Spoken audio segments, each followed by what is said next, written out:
Hold up. Hey, for my niggas who be thinking we soft, we don't play.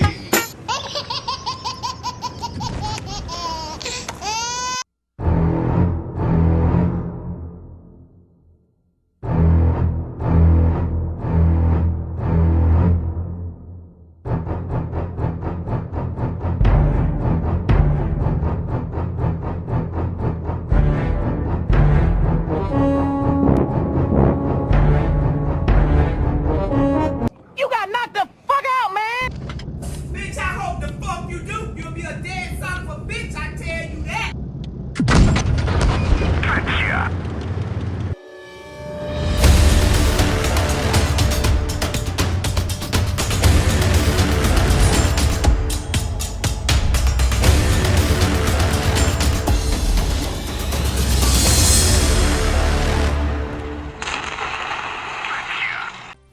Hey nerds, I'm back. It's M16 and I've got some of the brand new Tier 7, doesn't really have a nation, TD and heavy tank for you. I've got the Predator UM and the Vindicator UM, which is on screen right now. The Vindicator has a 155mm derp cannon and has a 120mm spaced armor bucket. That's the little plow that you have in front, that you see in front of it. It's 120mm thick and it counts as spaced armor, and it's in front of 120mm of actual armor. So if you're shooting at the bucket, you're not going to penetrate it. But there are little spots around the gun and up top that you can actually penetrate and do damage to it from the front. You're just going to have to aim a little bit, but obviously you're going to have to sit in front of this little cannon to do so. One thing about it, it doesn't have any form of AP or APCR. Its standard ammo is heat with like 137mm of penetration. I think I've got like 140 some because I use calibrated shells. And then it's got heat for the premium ammunition with like 220 something millimeters of penetration. And it's also got HE with like 85mm of penetration, and it's got like 960. It's got full alpha damage for the caliber gun it has, unlike a lot of the new tanks that have come out, like the MBT-70 and the T-49. It's got the full 640 and then 560 with the nerfed Pramo, and then like 960 with HE. So you're going to be doing a lot of damage if you penetrate with this tank. And it's great. It's basically, the gun itself is basically a nerfed SU-152 gun. It's got a little less penetration, and it's got that heat ammo instead of AP for the standard. So because of that, it's not gonna be able to penetrate a lot of things as easy. Like if you're getting side shots, a lot of times it'll just go into the tracks, whereas if you had the SU-152, it would go through the tracks and still penetrate the side of the vehicle. But right now I'm on the high ground to those guys down there at least.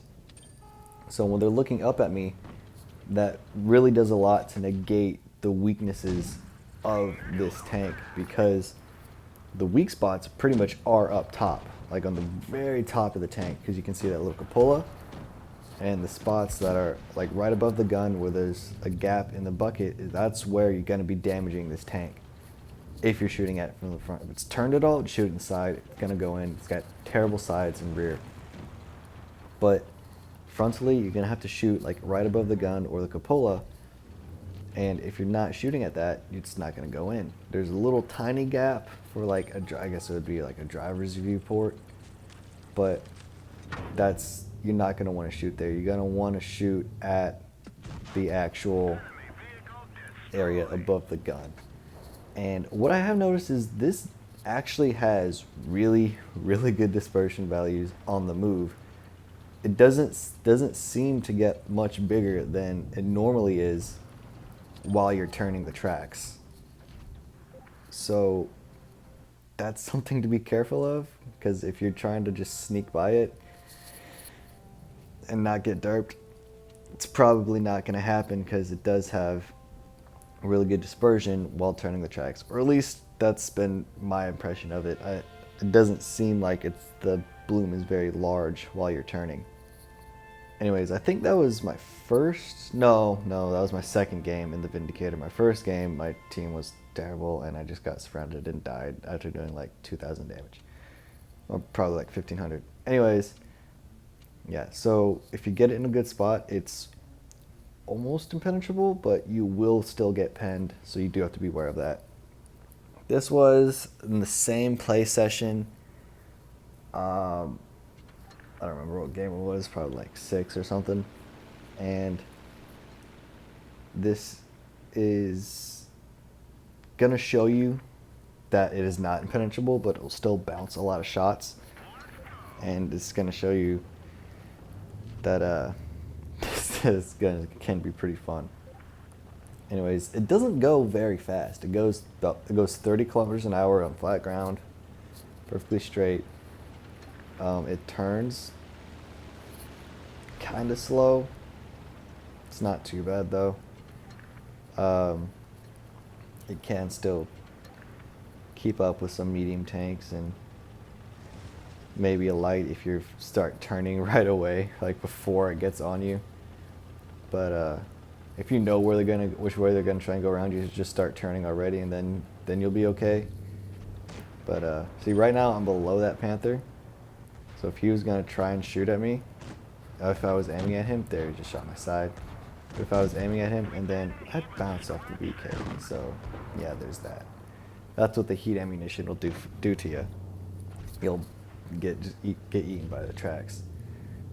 Anyways, they are above me, so they can look down at my tank, which is a very bad position for me to be in, because that's where the weak spots is. Like, anything but the front is super weak on this tank.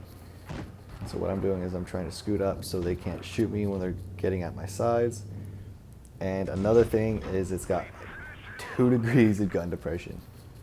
Like, it's really, really bad. The gun arc, left to right, it's not good, but it's fairly standard, I guess, for some TDs. And see, now I'm just going to start to bounce things left and right because I don't think I'm going to get penetrated very much more this game because I am in a good spot. I'm on level ground, so they really have to aim at where they want to shoot. I hit the side of the Yai Panther and splashed the Fury, and I'm just going to keep wiggling in and out. And I got penned because they shot my side. If you show your side at all, even a little bit, it's gonna penetrate you because the sides are just abysmally weak. Fury's the last one left. I have HE loaded. He showed me his side, and then I finished him off with a big ol' shell. And 7-0 win. I did, let's see, I think it's 3,300 damage exactly. Got a steel wall, got a high caliber. So this tank, if you can keep, it's like a claymore, front towards enemy at all times, like especially in this tank. It's front towards enemy, and you're pretty much gonna be solid. You just want to keep on level ground, or if possible, use that 2 degrees of gun depression. I know it's not a lot, but if you can, be slightly above them, and then it's just gonna help you out all that much more. So here we have the Predator UM, the tier 7. Again, doesn't really have nation. Heavy tank. And this thing, freaking massive. Look, I'm next to a tiger. Look how much bigger I am compared to the tiger. This thing's like taller than a mouse, I'm pretty sure. Or at least like the hull is. The turret, like with the turret, it's probably as tall as a mouse, but because the turret's so much smaller than a mouse's turret, the hull is just way taller. Like, this thing is stupid tall, and it's got like 3 degrees of gun depression. So there's so many tanks at tiers 6 through 8, which are the tiers that you're going to be seeing in this tank, that can just like park next to you or face hug you, and you're never going to be able to shoot them. Like, I was face hugged by an IS-3 one time at the very end of a match, and I could not shoot him at all. But one thing that's special about this tank is the autoloader. The gun. Oh, sorry, I got hiccups. The gun, though, is fan-fucking-tastic. It's probably... It's... No, I will say it is the best autoloader, the gun anyways, tier for tier. The T57 Heavy is probably like top 3. And then maybe the 1375 because of the quick burst. But I don't know, penetration of that. But this thing, it's got a 3-shell autoloader, a second and a half between each shell. And it does 560 average damage per clip if you penetrate all 3 rounds.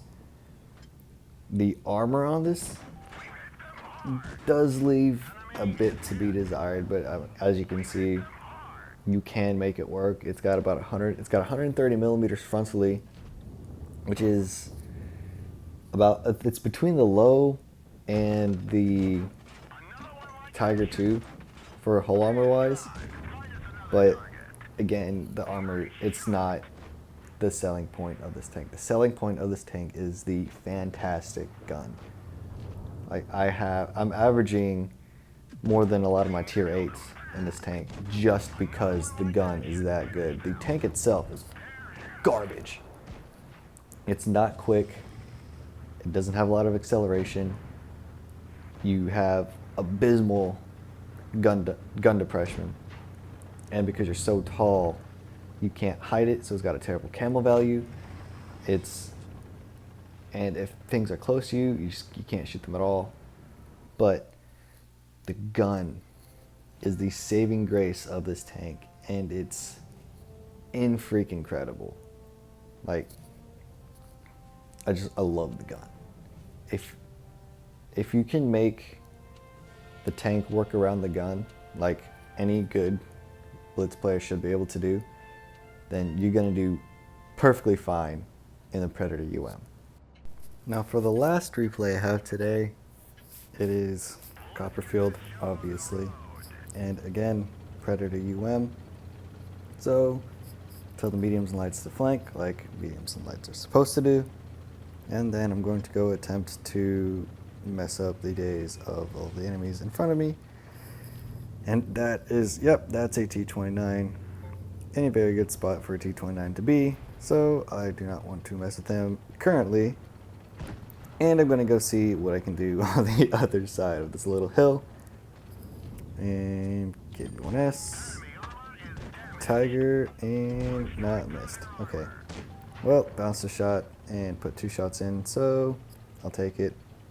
Our AMX is being super aggressive, but I don't want to quite move up yet. KV-1S decides to pop out in the open, so I'm just going to, shoot him a few times. And SU-100Y's back there. Don't want to get shot by him. He's got a nasty gun. Oop, nameless. 1 into him. 1 into him. Tiger. Put 1 into him. There we go. Okay. All 3 shots penetrated. And it's time to move up a little bit. I'm going to go into the cap. And I'm going to regret this later. You guys will know why. But right now we're capping B because we're being smart people. And going up, trying to find things to shoot. Nameless is dropping down, so I can't shoot him. Tiger, 1, 2, 3. Use the multi-kit, back off. He's running away anyways, so it doesn't matter too much. Looking at the SU, and I don't know what happened to that one, but missed. Put 1 into him. Gonna save the last one for the Tiger because he needs to die because we are down 2 tanks right now. It is 2 to 4, and I need to kill that Tiger to try and even things out. And I already figured out that the T29 is in fact AFK, and I'm gonna be a dick right now and farm some damage because I know that even if I was the last one alive, I would easily be able to just kill them because there's like an SU-100Y is 1 shot, Panther's 1 clip, and the VK He just hasn't really done anything yet, so I'm trying to set this dude on fire, but it's not working. Broke his engine, but that's it. And so I'm gonna have to wait and put a couple more shots into him. 1 and 2. I'm gonna reload now, full clip. So I'm ready for the Panther when I do see him. And SU's come around on the left, but he's gonna take about a minute to get there. Coming around. Put 1 to the Panther, he missed. Put 2 into the Panther, and yeah, he's not getting away. Gonna go for the SU now because he's a one-shot, and I really don't want to have him shooting me in the butt. Because that'd be a very bad day. And oh god, he's right there, and he shot my upper plate. That was angled. So yeah. Now y'all are seeing why I'm kind of regretting capping B, because we are about to run out on cap points, and I have no clue where the VK is right now. I'm going over where he was last spotted, but he's a medium tank. He's driven somewhere else by now. So yeah, I'm trying to spot him. It's not working out. And yeah, gonna stop to ask him where he is because I really want to shoot him because I've done a lot of damage. I mean, although like a third of it was because I was stopping to shoot the AFK T-29. But I digress. Gonna drop down. And I spotted him. But will he come towards me? I've only got enough time to put in 1 clip. And let's see. Goes into his tracks. Pens, tracks him. Damages his ammo rack. So if that first shell actually damaged him, I probably could have ammo racked him on that 3rd shell and killed him. But he got lucky, and yeah, I didn't get a kill. I did 4,600 damage though. So hooray for farming damage on AFKs. Would have been, well, it's still a good amount, 3,300 without it. But that was my first ace tanker in this game, in that tank of this game. So yay! Anyways, yeah, the Predator has workable armor, fantastic gun, and just the chassis, the tank itself, it's just terrible. It's got a great gun, okay-ish armor, and just like the tank, like it's too big and it has no gun depression. It's just so bad. But if you get it on like level ground and you're about 50 meters away, you're gonna do great. Anyways, this is M16's World of Tanks Blitz Replays. I hope you enjoy the video, and as always, have a nice day. Oh crap, I forgot to tell y'all. This is gonna be my last video for at least a month, because on Wednesday, October 25th, I'm going to be leaving and doing some training that's gonna last a little over 3 weeks, so obviously I won't be able to get on my phone or do anything. But yeah, so just heads up, I won't be around for about a month. Anyways, later.